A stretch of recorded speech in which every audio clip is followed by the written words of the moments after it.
উদ্দেশ্য কাজ করছে। যখন 7 দফাতে চুক্তি করে নজরুল ইসলাম আর তাজউদ্দিনকে পারমিশন দেওয়া হলো to establish provisional government in Calcutta, এই 7টা ক্লজ পড়ে সাইন করার পর, দস্তখত করার পরে নজরুল ইসলাম সাহেব ফিট হয়ে পড়ে গিয়েছিলেন যে এটা তো একদম একটা দাস খর, যে আমরা ক্রমান্বয়ে ভারতের একটা করদ রাজ্য, তারপরে একটা অঙ্গরাজ্য হিসেবে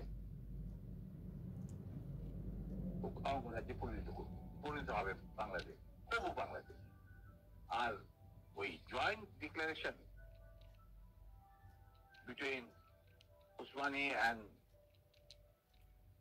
general Manekshaw joint command establish করার পর কথা ছিল যে general Usmani on behalf of Bangladesh government will invite General Manekshaw to come and be present as an auxiliary force commander, সহায়ক শক্তির commanding chief হিসাবে in the Sunday ceremony, but the instrument will be signed by the Mukti Fauj commander-in-chief, who was General Usmani, Colonel Usmani.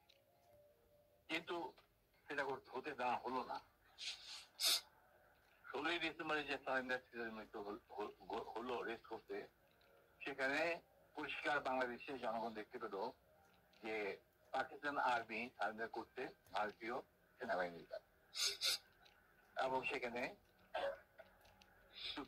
Sign করছেন আরোরা ভারতীয় বাহিনীর পক্ষে, আর ওদিকে নিয়াজি পাকিস্তান আর্মির পক্ষে।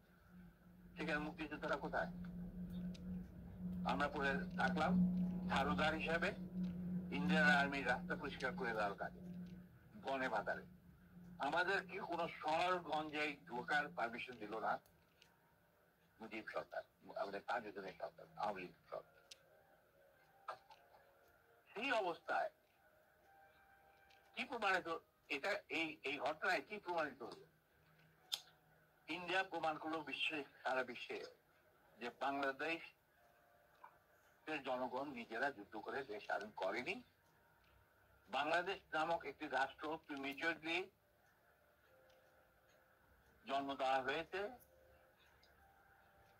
as an outcome of Indo-Pakistan war, যেখানে ইন্ডিয়া জিতেছে। এইটা হলো ইতিহাসের শুরু। তারপর মুজিবকে যখন ছাড়া হলো, সে তো কিছুই জানতো না যে দেশ স্বাধীন হয়েছে, কোন মুক্তি ফৌজ বলে কিছু ছিল, হাজার হাজার লোক দেশ বিচ্যুত হয়েছে, প্রাণ হারিয়েছে, কি জানতো সে?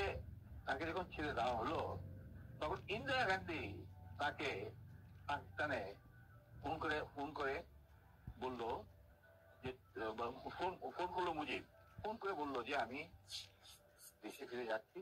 তখন ইন্দিরা গান্ধী বলতো যাওয়ার আগে আপনার সাথে দেখা করে আমি আপনাকে কৃতজ্ঞতা জানতে চাই।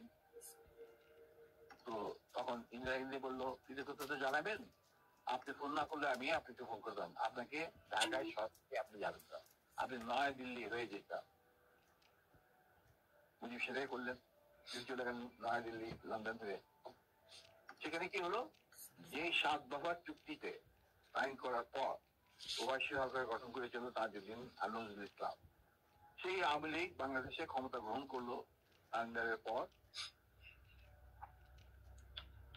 ওই 7 দফা ভিত্তিতে।